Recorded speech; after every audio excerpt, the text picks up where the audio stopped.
Aïssatou Diop Fall ak li nga xam ne moom la sekkaloon ak jëwriñ jër wàllum communication te ñu waroon tëj li nga xam ne moo di chaîne am bi seet naa leen mu mel ni yoon da ko daal di jox dëgg moom moomu nga xam ne moo di Aïssatou Diop Fall. je reste constant ci loolu mësuma nangu ministre bi li mu def parce que la constitution également dafa leer ci loolu ministre bi moom moo outrepassé ay prérogatives am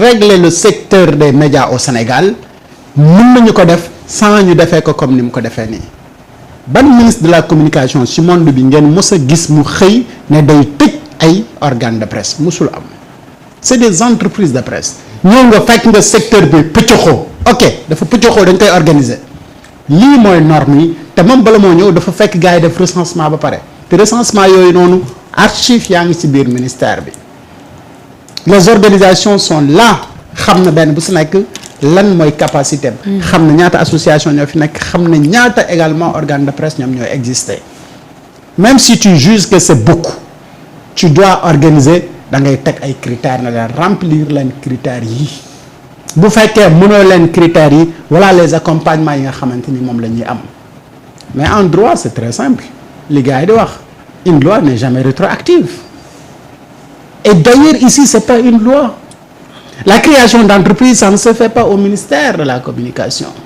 dañ ne la Sénégal li constitution bi wax mooy à son article 11 boo amee organe de presse da nga war a dem informer l'autorité c'est-à-dire c'est pas l'autorité qui te donne l'autorisation de créer ton organe mais ginnaaw bi création c'est toi qui vas vers l'autorité pour informer ko ne ko existé na voilà les coordonnées ak ce qu'il faut pour ñu def ko bu manqué nag benn encadrement mais c'est l'autorité qui doit mettre les dispositions yi nga xamante ni moom la war a def et pourtant li am yëpp les gens parfois ils pensent que le ministre il a tout le temps raison mais il n'a pas raison sur tout le budget 2024 dañuy voter au ministère de la communication les subventions aux entreprises de presse day am ba ñu ngi 2025 subvention boobu noonu fu mu jaar et que le budget a été dégagé voté il reconnaît des entreprises de presse mais ba léegi mettre ko à jour si sitam mu ngi porter préjudice ay nit yu nga xamante ni xamul sax li mu nekk di def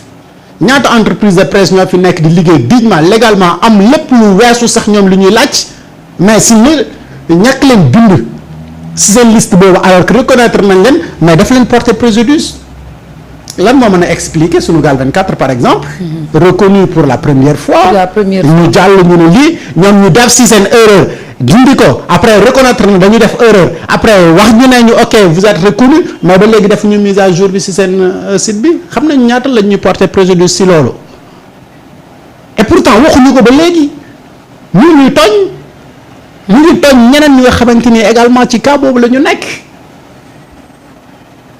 donc boo outrepasser say prérogatives war a ñëw war a liggéey benn mbir et yow nga bëgg a tëju te secteur boobu li nga ci xam bëriwul yow kese nga bëgg a tëju si sa biir nekk di wax alors que yow yaa créé benn plateforme bu nga xamante ni nangu gën a ne plateforme bii moo leen jaaral la mais plateforme bi baaxul. parce que seen données yi ngeen dugaloon après dafa bëgg yenn yi dafa tëb donc man maa fautif et ce ministre là. mais aujourd'hui il vient pour jox raison man depuis début bi loolu laa leen wax que ça passe ou ça ne passe pas en tout cas y a un problème y a un véritable problème ndax mënuma comprendre nga ñëw tey ne ñii ñoo légal yaa ko waxoon de. ñëwaat ne non dama juumoon ñii ñoo légal après nga ne non ñi ma génnewaat dama juumoon ci lii bi mais y a un problème. waaw mbir nag soo koy dem ba di ko def day fekk nga jël matuwaay yëpp ba mu mat sëkk. ba nga xamante ni soo ko defee. da am problème et j'en avais dama ci waxoon ak benn kilifa ma ne ko en tout cas li ministère bi di def nii ça risque de porter préjudice gouvernement bi yëpp. parce que ci tâtonnement bu métti la nekk. tu veux régler le problème ñun ñëpp xam nañu problème fondamental lu média yi au Sénégal c'est quoi am na organe de presse yu nga xamante ni gars yi dañ ko créé woon parce que subvention bii moo tax. mais régler le problème c'est qui a droit qui n'a pas droit. vous réglez pratiquement 90% des problèmes convention yii nii vous réglez le problème des conventions mais vous les 90% des problèmes des médias ñi nga xamante ni ñoom ñooy médias yu crédible yu nga xamante ni dañ leen war a accompagner parce que quand même l'existence des médias et leur crédibilité dafay bokk ci li nga xamante ni day promouvoir ab dëkk ñi nga xamante ni ñi ngi sonn di ci investir di góorgóorlu di ci def mais vous cherchez comment les accompagner. Absolument. Mais jusque-là ils n'accompagnent même personne. Ils laissent tout le monde au même pied d'égalité. nekk ñun ñëpp ci coow li. alors que am na ñu nga xamante ni ñu ngi góorgóorlu di def seen kéemtalaayu kattan pour atteindre seen objectif. d'accord donc pour man. y a beaucoup de choses man Marieta. xam nga fan laa réeree. oui.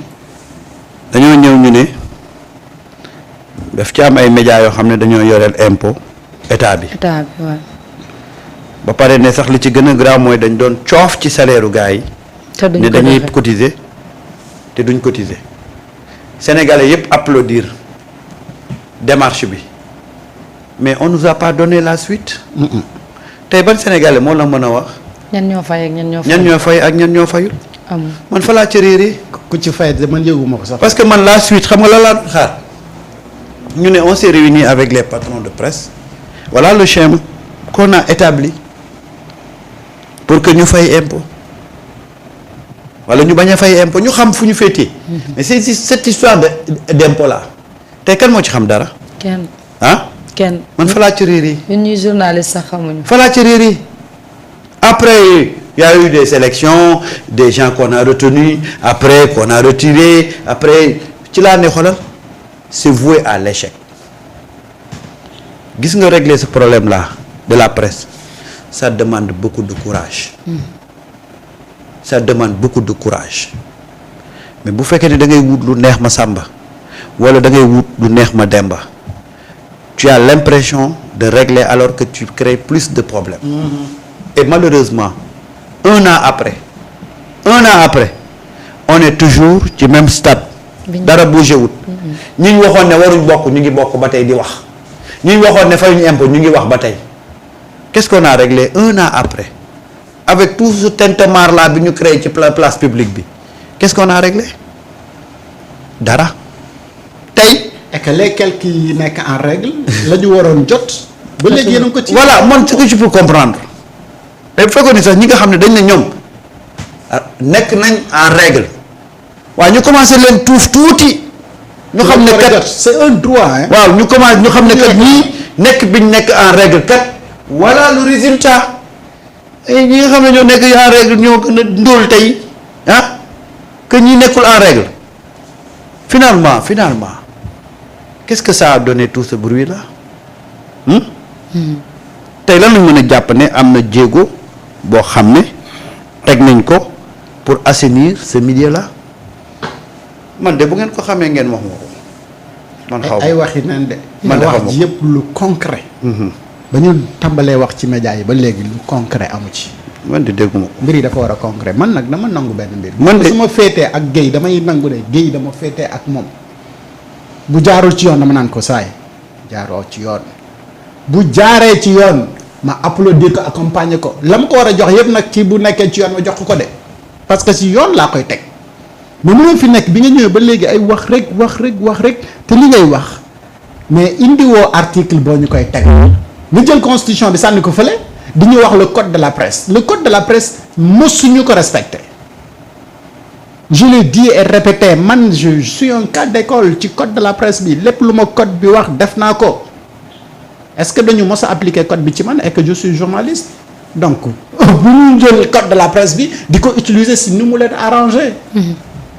dañu fexe dëkk bi ñu teg ko ci yoon. c'est des textes ak ay lois yu ko teg naam code de la presse bi moo ne pour nga nekk entreprise de presse il te faut minimum si sa organe de presse nga am ñetti journaliste waaw.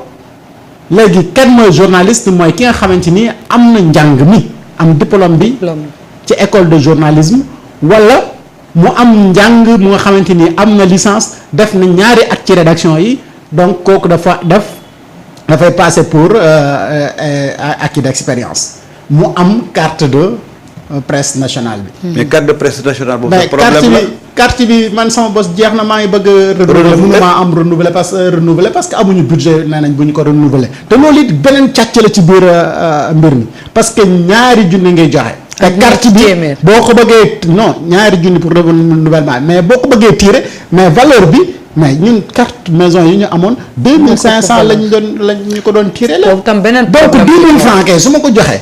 bu loolu ma wax problème mu budget. naka boobu tam beneen problème. balaa ngay jox c'est des problèmes. tout à fait balaa ngay jox kii. juste tam beneen problème balaa ngay jox juste benn précision. Ouais. Nous on n'est pas en train de commenter dans le fond la décision.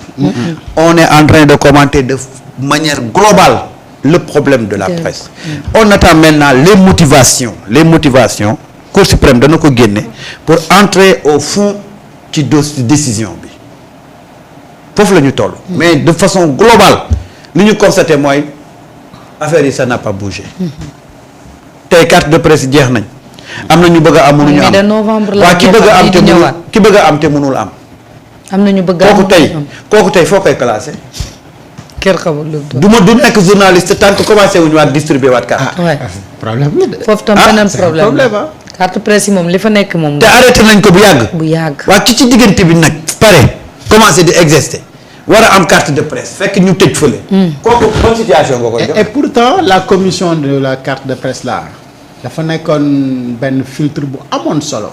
am solo sax pour mën a identifier qui est qui et qui fait quoi à travers la carte de presse parce que ñun journalistes yëpp xam nañ ne foofu comme Safa ak Marwa. kay. foofu. jàll foofu noonu am carte bi moo gën a jafe am bac. am bac dëgg la de moom kay da ngay mel ni rek. parce que filtre bi ni mu mel. non dafa filtre bu métti la sax. d'accord Guèye ma bàyyi la yow tam nga joxe sa xalaat par rapport ak cette situation. lu tax mën a tekk di dégluwaat gars yi.